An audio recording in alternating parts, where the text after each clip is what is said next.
கோல்டா லேண்டா இப்போ இருக்கிற சுச்சுவேஷன்ல? ஸோ ஃபர்ஸ்ட் பாயிண்ட் வந்து நீங்கள் ஷார்ட் டேர்ம்க்கு இன்வெஸ்ட் பண்ண போறீங்களா இல்லாட்டி லாங் டேர்ம்க்கு இன்வெஸ்ட் பண்ண போறீங்களா அப்படின்றது தான் பார்க்கணும். ஸோ நமக்கு பார்த்தீங்கன்னா லேண்ட் ப்ரைஸ் வந்து கிராஜுவலாக ஏறும். இதுவே நமக்கு கோல்டு ப்ரைஸ் பார்த்தீங்கன்னா ஃப்ளக்சுவேட் ஆகிட்டே இருக்கும். இது கிராஜுவலாக ஏற ஏற கோல்டு ப்ரைஸ் வந்து மேலே கீழேன்னு போயிட்டு வந்துகிட்டே இருக்கும். ஸோ நீங்கள் ஷார்ட் டேர்ம்க்கு பார்த்தீங்கன்னா கோல்டு வந்து யூஸ்ஃபுல்லாக இருக்கும். பட் லாங் டேர்ம்க்கு மை ஒப்பீனியன் இஸ் லேண்ட். உங்கள் ப்ராப்பர்ட்டி நேயர்களுக்கு வணக்கம். இந்த பதிவில் நம்ம பார்க்க போகிறது ரொம்ப இன்ட்ரெஸ்டிங்கான டாப்பிக்காக இருக்கும். கோல்டு ரேட் வந்து பார்த்துருப்பீங்க, சவரனுக்கு இவ்வளோ ஏறிடுச்சு, 24 கேரட் 8000 தொட்டுருச்சு அப்படின்னா உங்களுக்கு நியூஸ் வந்திருக்கும். இதை பார்த்தோன்னே நம்ம எல்லாருக்கும் பரபரப்பாக இருக்கும். என்னடா தங்கத்தை இந்த டைமில் வாங்குறதா இல்லை ஒன்று இறங்குமா போகலாமா, இதுக்கப்புறம் என்ன பண்ணலாம், தங்கத்தை வந்து என்னதான் பண்ணுறதே தெரிய ஏறிட்டே போதே அப்படின்றது நமக்கு தெரியும். ஆனால் நம்ம அந்த காலத்துலேருந்தே நம்ம வீட்டில் சொல்லி வளர்த்தது என்னன்னா, நீங்கள் காசு போடுறீங்க அப்படின்னா அதை அப்படியே வெறும் சேர்த்து மட்டும் வைக்காத, உண்டியலில் போட்டு இல்லை எதனா பீரோவில் வச்சுக்காத, எடுத்துன்னு போயிட்டு பொண்ணுலையோ இல்லை நிலத்துலையோ போடு அப்படின்னு சொல்லி கொடுத்துருப்பாங்க. அதுக்கு காரணம் என்ன அப்படின்னா, பொண்ணும் நிலமும் வந்து பார்த்தீங்கன்னா ஏறிக்கிட்டே போகும் ரேட்டு. அப்போ தங்கத்தோட ரேட் ஏறதுக்கு காரணம் கேட்டிங்க அப்படின்னா எல்லாருமே வந்து சொல்லிடுவாங்க, தங்கத்தோட ரேட் வந்து நம்ம எங்கே வேணாலும் பார்த்துக்கலாம், ஈஸியாக அவைலபிள் இருக்கும். வெப்சைட்டில் சும்மா கோல்டு ப்ரைஸ் டுடேன்னு போட்டிங்கன்னா உங்களுக்கு வந்துடும். அதுலேருந்து ஒரு 100 ருபீஸ் அதிகமாகவோ கம்மியாக வந்து பார்த்தீங்கன்னா உங்களுக்கு கிடைக்க போகுது. இன்னும் ஸ்பெசிஃபிக்காக நீங்கள் சென்னைன்னு போட்டிங்கன்னா இதில் என்ன ப்ரைஸ் இருக்குது அப்படின்றது வந்துடும். ஸோ இதுக்கு நம்ம மேஜர் ஃபேக்டராக இந்த ப்ரைஸ் இறங்கிறதுக்கு நம்ம சொல்லணும் அப்படின்னா இந்த கச்சா எண்ணெய் விலையை வச்சு இதை வந்து பார்த்தீங்கன்னா டிசைட் பண்ணுவாங்க. இது எல்லாருக்குமே தெரியும். அண்ட் தென் நம்மளோட இன்ஃப்ளேஷன் சொல்லிட்டு ஒரு விஷயத்த சொல்லுவாங்க, பணவீக்கம்னு சொல்லிட்டு. ஸோ அது விழும்போது இந்த கோல்டு ப்ரைஸ் வந்து பார்த்தீங்கன்னா ஏறும். அண்ட் தென் டாலர் வந்து பார்த்தீங்கன்னா அவங்களோட கரன்சி எவ்வளோ ஸ்ட்ரென்த்தன் ஆகுது, நம்ம கரன்சி எவ்வளோ வீக் ஆகுது, இதை பொறுத்து வந்து பார்த்தீங்கன்னா கோல்டு ப்ரைஸஸ் ஃப்ளக்சுவேட் ஆகிட்டே இருக்கும். இதை தாண்டி கோல்டு வந்து பார்த்தீங்கன்னா ரொம்ப லிமிட்டட் ரிசோர்ஸ். ஸோ அதை வந்து பார்த்தோம்னா ரொம்ப கம்மியாக தோண்டி எடுக்கிறாங்க. அது வந்து பார்த்தீங்கன்னா டிமாண்ட்லேயே தான் இருக்கும். அந்த டிமாண்ட் அண்ட் சப்ளை பொறுத்து மாறிக்கிட்டே இருக்கும். இப்போ ரீசெண்டாக வந்து பார்த்தோம்னா வேர்ல்டு வார் 3 ஆரம்பிக்க போகுது அப்படின்ற மாதிரி வந்து நியூஸ் போயிட்டு இருக்கும், ரஷ்யா உக்ரைன். ஸோ அதில் வந்து பார்த்தோம்னா இது வந்து ஜியோ பொலிட்டிக்கல் டென்ஷன் சொல்லுவாங்க. அதாவது வேர்ல்டு ஃபுல்லாக வந்து பார்த்தோம்னா மார்க்கெட்டுன்றதை தாண்டி மக்கள் எல்லாருமே ஒரு மாதிரி பயத்துக்கு வரும்போது, நம்ம நாட்டு கரன்சி இவங்க வந்து பேன் பண்ணுறவங்க, நமக்கு நாட்டு கரன்சி இவங்க வாங்க மாட்டாங்க அப்படின்னு சொல்லிட்டு பயத்துக்கு வரும்போது எல்லாம் கோல்டாக வாங்கி வச்சுருப்பாங்க. இது வந்து இப்போ ரஷ்யா டர்க்கிலாம் வந்து வாங்கி வச்சுருப்பாங்க. ஸோ சேம் வந்து பார்த்தோன்னா நம்ம இந்தியாவிலேயே எல்லாருமே வாங்கிட்டு வச்சுட்டு வராங்க. ஸோ இது எல்லாமே வந்து பார்த்தோன்னா ஜென்ரலாக இருக்குது, எல்லாருக்குமே தெரியும். பட் இங்கே லேண்டு ப்ராப்பர்ட்டி இது வந்து பார்த்தோம்னா யாருக்கும் தெரியாது. அது வந்து வெளிப்படையாக மார்க்கெட்டில் இல்லை. ஸோ இதுதான் இன்றைக்கான கேள்வி. அதை நம்ம எப்படி தெரிஞ்சுக்க போகிறோம் அப்படின்றது வந்து நம்ம ஷேர் கிட்ட கேட்டு தெரிஞ்சுக்கலாம், அந்த மார்க்கெட் ப்ரைஸை பார்க்க. ஸோ நம்ம சொன்ன மாதிரி சார், கோல்டு ரேட் சேஞ்ச் ஆகிறதுக்கான காரணம் எல்லாருக்கும் தெரியும். பட் லேண்ட் ரேட் எப்படி சேஞ்ச் ஆகுது தெரியாது. இது முதல் கேள்வி. இரண்டாவது கேள்வி, இந்த லேண்ட் ரேட் வந்து பார்த்தோம்னா நான் எங்கே பார்க்கறது, அதை வந்து என்னதான் எங்கே போய் பார்க்கறதுனே தெரியல. நிறைய யாருக்கிட்ட போய் அணுகிறதுனே தெரியல. நம்ம வந்து ஓப்பன் சோர்ஸாக பார்க்க முடியறது எப்படி என்ன எதுன்ற அந்த டீட்டெயில்ஸ் தெரியல. ஒரு உதாரணத்துக்கு இப்போ ஒருத்தங்க கிட்ட வந்து ஒரு 10 லட்ச ரூபா இருக்கு, நான் ஏதோ ஒரு லேண்டை வந்து பார்க்குறேன், ஒரு ரெஜிஸ்ட்ரேஷன் பர்பஸ்க்காக கூட நான் வந்து ரெஜிஸ்ட்ரேஷன் முன்னாடியே பண்ணி வச்சுக்கிறேன், இஎம்ஐ போடுறேன் அப்படின்னு வந்தால் கூட அவங்களுக்கு அந்த ஒரிஜினல் அமௌண்ட் வந்து வர மாட்டேங்குது. கோல்டில் இருக்க மாதிரி அந்த ஒரு டிரான்ஸ்பரண்ட் இல்லை. ஸோ அது என்ன அப்படின்றத பார்க்கணும். ஓகே, இதை தாண்டி உங்களோட பர்சனல் சஜஷனாக எங்களுக்கு தெரிஞ்சுக்க வேண்டியது என்னன்னா, ஒரு பெட்டர் ஆப்ஷன் என்ன, கோல்டா லேண்டா இப்போ இருக்கிற சுச்சுவேஷன்ல? ஓகே, ஸோ நம்ம கோல்டு ரேட் இருக்கு, அதை பற்றி ரொம்ப நல்லாவே நீங்கள் எக்ஸ்பிளைன் பண்ணீங்க. ஸோ ஆஸ் இட் இஸ் வேர்ல்டில் என்ன நிலவரம் இருக்கோ அது நல்லாவே எக்ஸ்பிளைன் பண்ணீங்க. இப்போ நம்ம லேண்டு சைடு வரையில் லேண்டுக்கு 2 வேல்யூஸ் இருக்கு. ஒன்று மார்க்கெட் வேல்யூ, இன்னொன்று கைட்லைன் வேல்யூ. ஸோ இந்த கைட்லைன் வேல்யூ அப்படின்றது என்னன்னா, கவர்மெண்ட்டே நிலத்துக்கு வந்து அமௌண்ட் வந்து ஃபிக்ஸ் பண்றது. ஓகே, ஸோ கவர்மெண்ட் என்ன பண்ணுவாங்கன்னா, ஒரு டிஸ்ட்ரிக்ட்லையும் ஒரு வில்லேஜுக்கும், இன்னும் சொல்ல போனா ஒரு ஸ்ட்ரீட்டுக்குமே கூட அவங்க வந்து ஒரு செட் ஆஃப் அமௌண்ட், இந்த ஒரு ஸ்கொயர் ஃபீட்டு இவ்வளோ அமௌண்ட் அப்படின்ற மாதிரி பிரிச்சு வச்சிருக்காங்க. ஸோ அதை வந்து நம்ம ஈஸியா கண்டுபிடிச்சிடலாம்.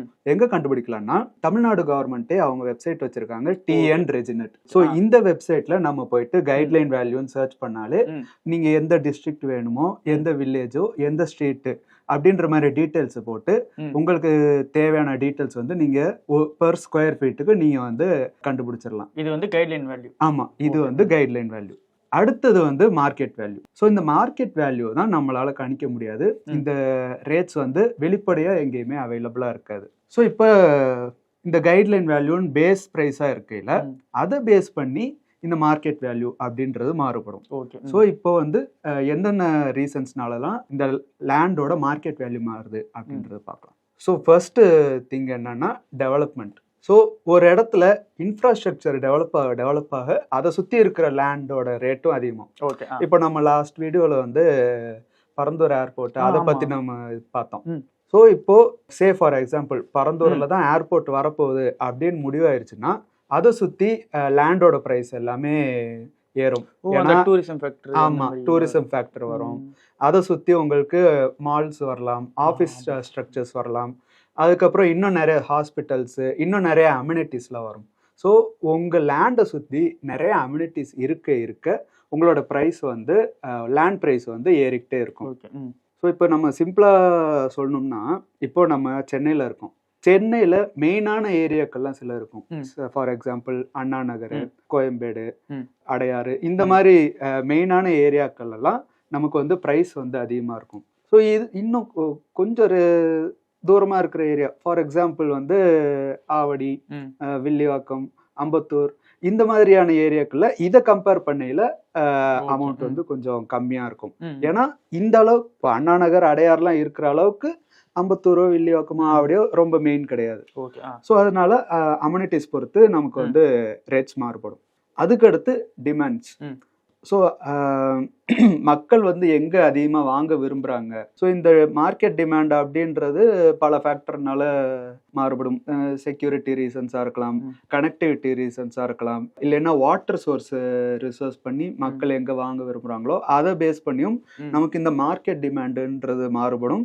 அண்ட் அதை பேஸ் பண்ணி இந்த லேண்டோட ரேட்ஸும் மாறுபடும். ஸோ அதுக்கு அடுத்த ஃபேக்டர் என்னன்னு பார்த்தோம்னா அர்பனைசேஷன். ஸோ அர்பனைசேஷன் என்னன்னா, நம்ம ஒரு குறிப்பிட்ட லொக்காலிட்டியை நோக்கி வந்து மக்கள்லாம் ஒர்க் தேடி, வேலை வாய்ப்பை தேடி வருவாங்க. ஸோ ஃபார் எக்ஸாம்பிள் நமக்கு சென்னை, கோயம்புத்தூர், மதுரை, இந்த மாதிரியான பல நகரங்களுக்கு வந்து மக்கள் வந்து வேலை வாய்ப்பு தேடி வந்துட்டு இருக்காங்க கிராமங்கள்ல இருந்து. ஸோ அப்படி நடக்கையில அந்த ஒரு சிட்டியை சுத்தின லேண்ட் எல்லாமே டெவலப் ஆகும். ஸோ இதனாலையும் நமக்கு வந்து லேண்ட் ரேட்ஸ் வந்து அதிகமாகும். இதுக்கு சிம்பிள் எக்ஸாம்பிள் என்னன்னா, முன்னாடி வந்து சென்னையை சுத்தி இருக்கிற ஊருக்கு வந்து அவ்வளவா ரேட் இருக்காது. இப்போ சென்னைனாலே மேக்சிமம் ரீஜன் வந்து தாம்பரம் அது உள்ளதான் சொல்லுவாங்க. ஸோ இப்போ தாம்பரத்தையும் தாண்டி காஞ்சிபுரம் வரைக்குமே சென்னை லிமிட் வரும் அப்படின்ற மாதிரி இப்போ சென்னையை சுற்றி காஞ்சிபுரம் வரைக்குமே நல்லா டெவலப் ஆயிருக்கு. அங்கே எல்லாமே ரேட்ஸ் அதிகமாக இருக்கு. ஸோ இது வந்து நம்ம நேரில் பார்த்த ஒரு எவிடன்ஸாகவே நம்ம வந்து சொல்லலாம். சரி, ஏன்னா இப்போ தாம்பரத்துலேருந்து மகாபலிபுரத்துக்குமே வந்து பார்த்தீங்கன்னா சென்னையை கன்சிடர் பண்ண கிட்டத்தட்ட சென்னை, தாம்பரம், மகாபலிபுரமே செங்கல்பட்டுக்குள்ளதான் வரும். ஆமா, அது வந்து ஆஸ் இட் இஸ் நம்ம பார்த்தோம்னா ஜியோ லொகேஷன் பார்த்தோம்னா நமக்கு செங்கல்பட்டு ரீஜன்ல வருது. பட் நமக்கு மக்கள் கன்சிடர் பண்றதுன்னா மகாபலிபுரத்தையுமே கூட அவங்க சென்னையை தான் கன்சிடர் பண்றாங்க. ஏன்னா சார் சொன்ன ஃபேக்டர் மாதிரி அந்த இது டெவலப்மெண்ட் ஃபேக்டர், இந்த மாதிரி ரேட்ஸ் இதெல்லாமே கூட அடிஷனல் பாயிண்ட்ஸ் தான். ஸோ அதுக்கடுத்து நீங்க சொன்ன கடைசி பாயிண்ட்டுக்கு வரலாம், கோல்டா லேண்டா. ஸோ இதுல எது சூஸ் பண்றது? அது சூஸ் பண்றது அப்படின்றது நம்ம பாயிண்ட்ஸ் தான் கொடுக்க முடியுமே தவிர டெசிஷன் வந்து மக்கள் தான் எடுக்கணும். ஸோ இதுக்கு நம்ம கோல்டு வாங்கலாமா இல்லாட்டி லேண்ட் வாங்கலாமா அப்படின்றதுக்கு சில பாயிண்டர்ஸ் நான் சொல்கிறேன், அதை வந்து நீங்கள் நோட் பண்ணிக்கலாம்.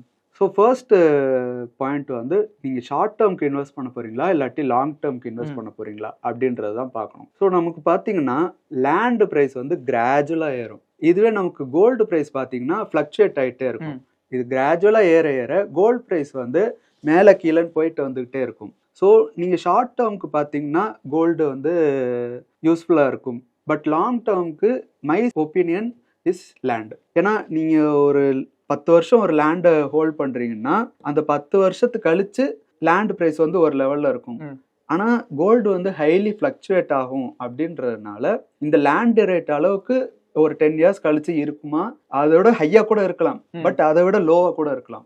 ஸோ இந்த ஒரு டிஃபரன்ஸ் இருக்கு, இந்த ரிஸ்க் ஃபேக்டர் இருக்கிறதுனால அதை கன்சிடர் பண்ணி நீங்க லாங் டேர்ம்க்கு இன்வெஸ்ட் பண்றீங்களா ஷார்ட் டேர்ம்க்கு இன்வெஸ்ட் பண்றீங்களா அப்படின்றத சூஸ் பண்ணிக்கலாம். செகண்ட் ஃபேக்டர் வந்து கேபிட்டல். ஸோ நம்ம ஒரு லேண்ட் வாங்கணும்னாலே வேர் மினிமமா ஒரு 10 லட்சம் 20 லட்சம் கையில இருந்தாதான் நம்ம வந்து ஒரு லேண்டே வாங்க முடியும். இல்லைன்னா நம்ம லோன் போட்டு வாங்கணும்.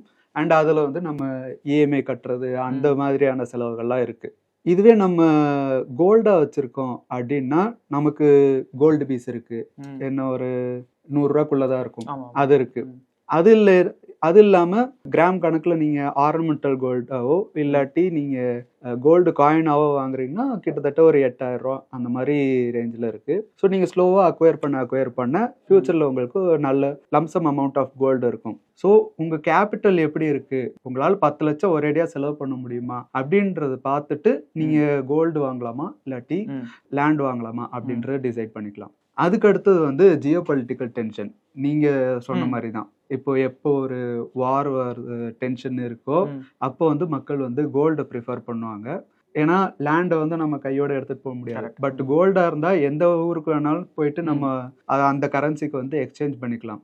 ஸோ இதுவும் சப்போஸ் உங்க ஃபேக்டர்ல இருக்கு அப்படின்ற பட்சத்துல நீங்க இதை வந்து கன்சிடர் பண்ணிக்கலாம்.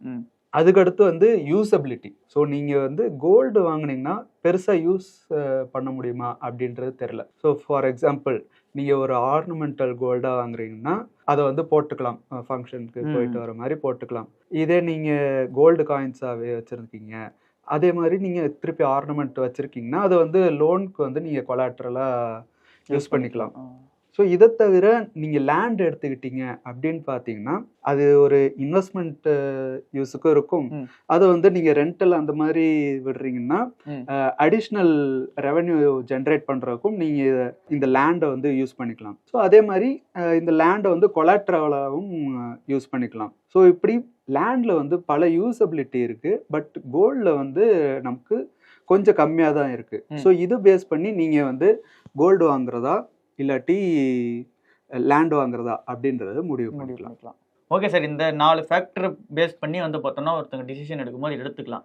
பட் இப்போ ஒரு சாமானிய மக்களாக வரும்போது அவங்களுக்கு வந்து பார்த்தோன்னா நிறைய விஷயங்கள் இருக்கும். அது வந்து பார்த்தோம்னா இந்த கோல்டோ லேண்டோ எது வச்சிருந்தாலும் சரி, ஓகே நம்ம ஊரில் வார வரப்போகுது, இந்தியாவில் வார வரப்போகுதுன்னா தூக்கிட்டு நம்ம வந்து மலேசியாவோ சிங்கப்பூரோ ஓடுறோம் அப்படின்னா இங்கேருந்து கோல்டு தூக்கிட்டு போகிறது ஈஸி நீங்கள் சொல்கிறது. ஆமாம், ஓகேல. லேண்டை வந்து அவங்க வித்துட்டு போனோம் அப்படின்னா அந்த லிக்விடிட்டின்ற ஒரு பிரச்சனை இருக்குல்ல. கண்டிப்பாக அது வந்து என்ன மாதிரி ஃபேக்டர்ஸை இது கோல்டுக்கும் இதுக்கு அது வந்து ஃபேஸ் பண்ணுவாங்க அப்படின்றது கொஞ்சம் சொல்லிட்டீங்கன்னா ஈஸியாக இருக்கும். கண்டிப்பாக நீங்கள் சொன்னது வந்து ரொம்பவே ஒரு நல்ல ஃபேக்டர் தான்.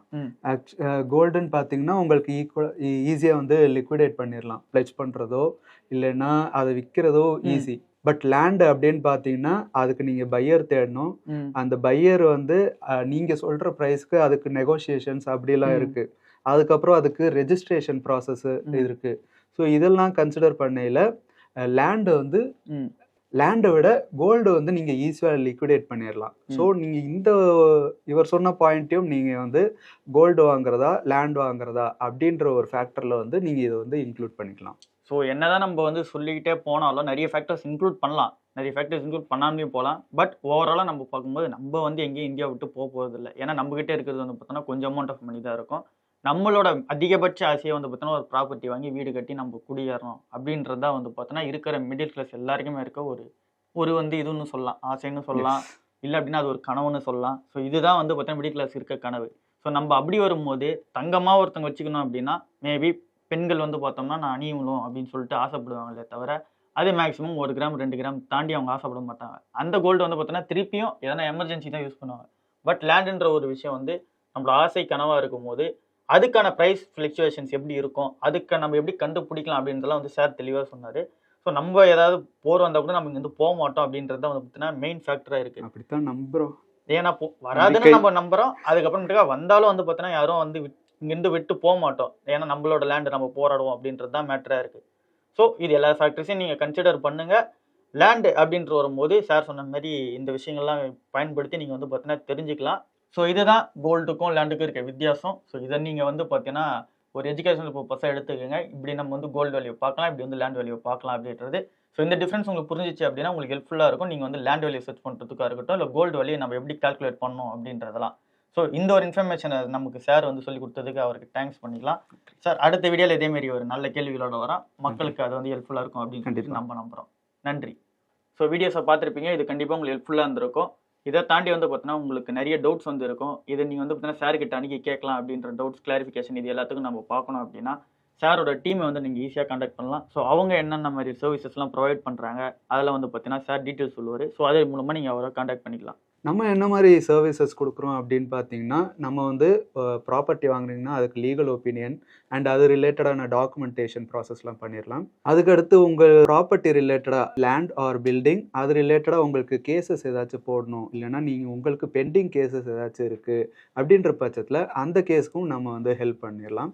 அதுக்கடுத்து உங்களுக்கு வேறு ஏதாச்சும் legal queries like check bounce cases, money matters and motor vehicle cases, இந்த மாதிரி உங்களுக்கு ஏதாச்சும் இஷ்யூஸ் இருக்குது அப்படின்ற பட்சத்தில் அதுக்கும் நம்ம வந்து டீம் இருக்குது. ஸோ அவங்க வந்து உங்களுக்கு ஹெல்ப் பண்ணுவாங்க. டிஸ்கிரிப்ஷனில் நம்மளோட மெயில் ஐடி கொடுத்துருக்கோம். ஸோ அந்த மெயில் ஐடிக்கு உங்கள் queries along with your phone number போட்டு அனுப்புங்க.